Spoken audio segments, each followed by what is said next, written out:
Huwag kang magmamahal ng pangit. Hindi porkit pangit, hindi ka na kayang ipagpalit. Ngayon, nagrireklamo ka na sa pangit. Bakit ka pinagpalit? Hindi namin kasalanan kung ang kipi nyo araw-araw masakit. Sakit-sakit pala kapag naloko ka.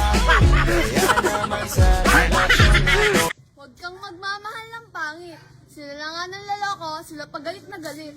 Paanong hindi ako magagalit? Hindi ka kasi pumipikit, kaya kinurot na lang kita sa singit. Ikaw ang binibining na nilalais ko. Binibining marikit na dalangin ko. Huwag kang magmamahal ng pangit. Kasi kahit pangit, malaloko. Kung magpapaloko ka, dun na sa gwapo! Aanhin mo ang gwapo. Kung sasaktan lang naman ang puso mo, dun ka na lang sa pangit. Puwet mo lang ang sasakit.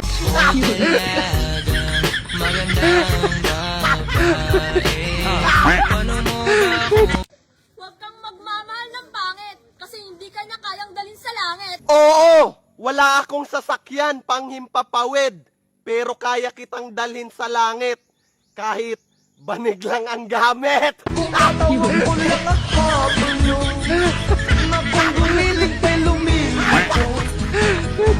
Huwag kang magmamahal ng pangit dahil kung sino pa yung pangit, sila pa yung mapanakit. Mapanakit? Magpapakipot pa ba kaming mga pangit kung gabi-gabi ka nangangalabet? Tatawag ko lang ako bulong na kung gumiling pa'y Huwag kang magmamahal ng pangit.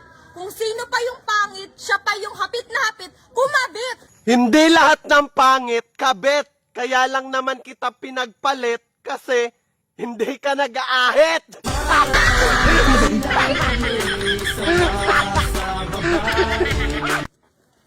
Huwag kang magmamahal ng pangit. Kasi mukha silang puwet. Talagang wag kang magmamahal ng pangit kasi nangangain kami ng puwet.